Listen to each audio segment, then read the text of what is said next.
Sanibona, ngaphambi singene kwivideo namuhla, ngithi angithathe lithuba ngibonge i-support nothando enikhombise lona lingaphezu kokucabanga kwethu. Siyacela niqhubeke nisupporte njalo ngokubuka amavideo ethu, ungakhohlwa ukukhomenta, ushare, ulike. Siyafisa ukuzwa umbono wakho. Sicela ke singene kwivideo namuhla. Breaking news. Lawrence, the suspect linked to the hijacking of a property on Grosvenor Road, Bryanston, has been arrested during a decisive operation led by the MMC for Public Safety, Dr. Mgcini Ntshwako. A firearm and live ammunition were recovered. Vehicles were impounded. Illegal electricity and water connections were disconnected, and illegal windy houses were removed, restoring lawful control of the property. Mavikeni adlule emveni kokudutshulwa nje kuka-DJ Warras, uDr Mgcini Ntshwako kanye nethimba lakhe bathathe igxathu lokuthi abake bavakashele lama-building ahijackiwe. Bawavakashelile-ke kodwa abafike baqaphela ukuthi abantu laba abahlala kulama-buildings abanankinga nokukhokha. Abanye bayakhokha ukuthi imali ayiyi la kufuneka iye khona, ayiyi kwi-landlord, ayiyi kwi-city. Kunabantu abathize abayi-forum ethi ngisho njalo, okuyibona okukhokhwa kubi imali. Uma begasela kwelinye i-building bathola ukuthi umnikazi waleyo building uLawrence. Usho ukuthi leyo building leyo ihijackwe uLawrence. Njengoba manje bemtholile-ke yena uLawrence ukuthi nale ndawo seBryanston uyihijackile nayo, bathi kusuka ngo-2020 eyihijackile. Njengoba uzwa kuthiwa amanzi bowabrijile, ugesi ube ubrijile. Uhleli nje lapho mahhala. Mhlawumbe ube nabaqashi khona ngoba into aspecialize ngayo lo Lawrence. Ilapha athatha khona igxathu uDr Mgcini Ntshwako lokuthi ngcono axoxe nama-tenant ezwe ukuthi kahle kahle kwenzakalani, ezokwazi ukuyiqonda ngoba into uma uyibukela ekudeni ungaphandle akulula ukuyiqonda. Kufuneka ukhulume nabakuyo noma u-investigate, ufuna u-investigate laba abakuyo bezokwazi ukukuchazela kabanzi. Kwase kusuka abantu abanjengoHerman Mashaba namanye ama-subscribers la bethi no, akufanelanga negotiate nama-criminals. No, but akukho muntu ohijack i-building anegotiate naye, unegotiate nama-tenant. Uyabazi-ke abantu base-South Africa uma beke bakuzonda noma ngathiwa wenza into enhle kangakanani abakwazi ukubona ubuhle ngoba bayakuzonda. Ngiyazi ukuthi bakhona abantu abazonda i-EFF ngezizathu zabo-ke, kodwa ayisekho-ke into enhle enziwa i-EFF noma ungakhuluma ini eyenziwa i-EFF noma ingayinhle kanjani uyibona izosiza abantu noma izothuthukisa abantu, kodwa inzondo yabo iyo lento eyenza ukuthi badlale i-ANC ngoba i-ANC yabazi ukuthi abantu base-South Africa balawulwa ama-emotions. Uma belalelwe Herman Mashaba ethi ngangimeya eJohannesburg seza neplan yokuthi akwenziwe kanje, bese uzibuza umbuzo ukuthi kungani engahlangani njenge-leader, waye ungahlangani nabantu abaphethe ukuthi bafowethu nansi into esingayenza, ukhethe ukuyoyikhuluma leyo nto leyo ku-social media. Ngoba phela uma unenhloso ukuthi ulungise noma usukwenzela ukubukwa, hhayi ukuthi ngoba ufuna ukuxazulula inkinga, kodwa ufuna ukwenzela ukubukwa ukuze uzonconywa. Angiqondi kahle, angifuni kodwa ngingena kulolo daba lelo. Nansi-ke ivideo lapho kuboshwa khona uLawrence.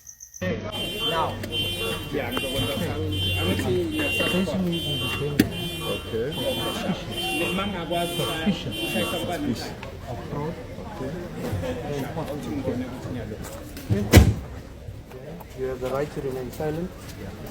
Anything you say further can and will be used against you in a court of law. You have the right to legal representation. If you cannot afford, are you fine? Are you okay? Right. If you cannot afford, look at me. If you cannot afford legal representation, you can apply to the state for legal representation.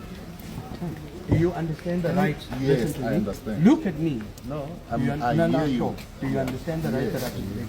Thank you. Can you please not take this phone back? I was bringing the cake there.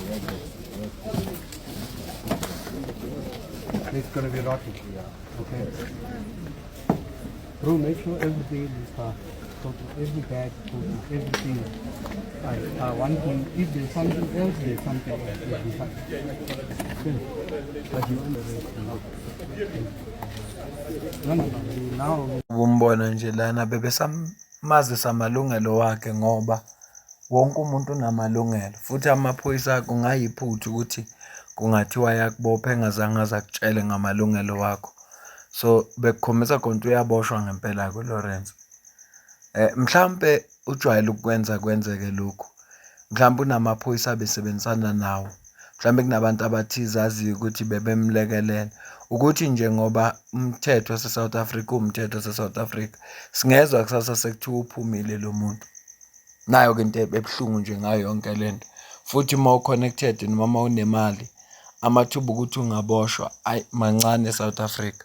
Pocket, can I search him? Yeah. Okay. You're an advocate, isn't it? Oh yeah, no. Router.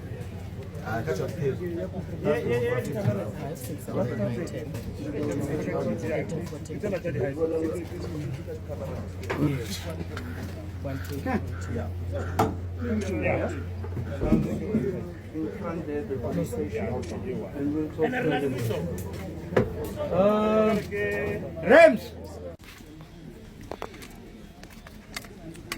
29. 29. Oh, 29. You're gonna follow. Natal. Okay, sir, I would prefer as well, Mayor, that you not answer your cell phone anymore. You can call your attorney, tell him to meet us at Douglas Hill Police Station. That's where I will be detaining you. But you can call him in the car once we're on our way, right? Okay. Very cool. Okay, no We problem. good? No problem. Thank you.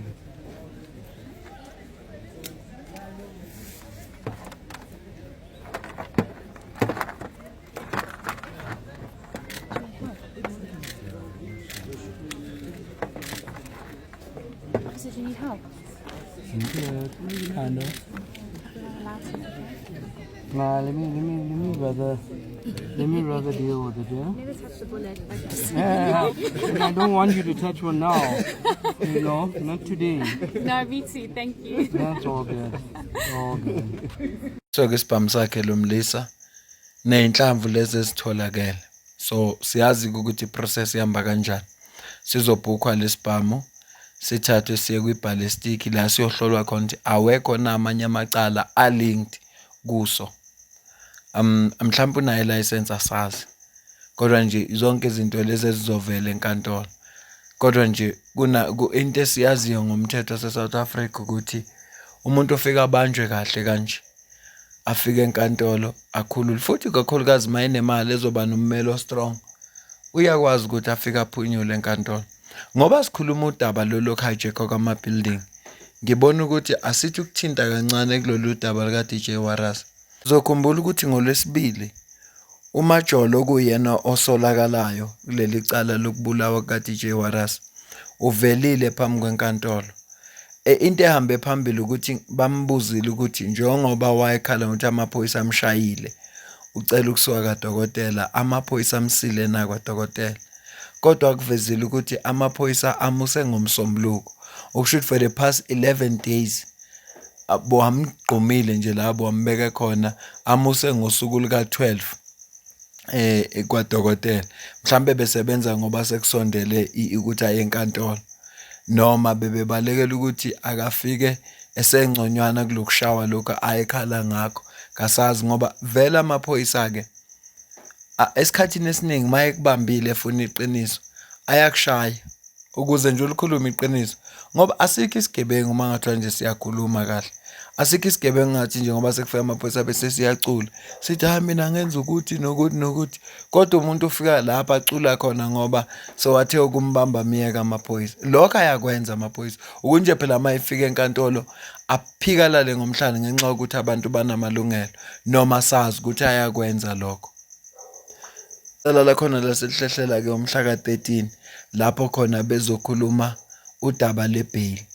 Kunento interesting kakhulu eshiwo ummeli kaMajola ngesikhathi ekhuluma nabezindaba mayelana naleli cala ukhulume kanje.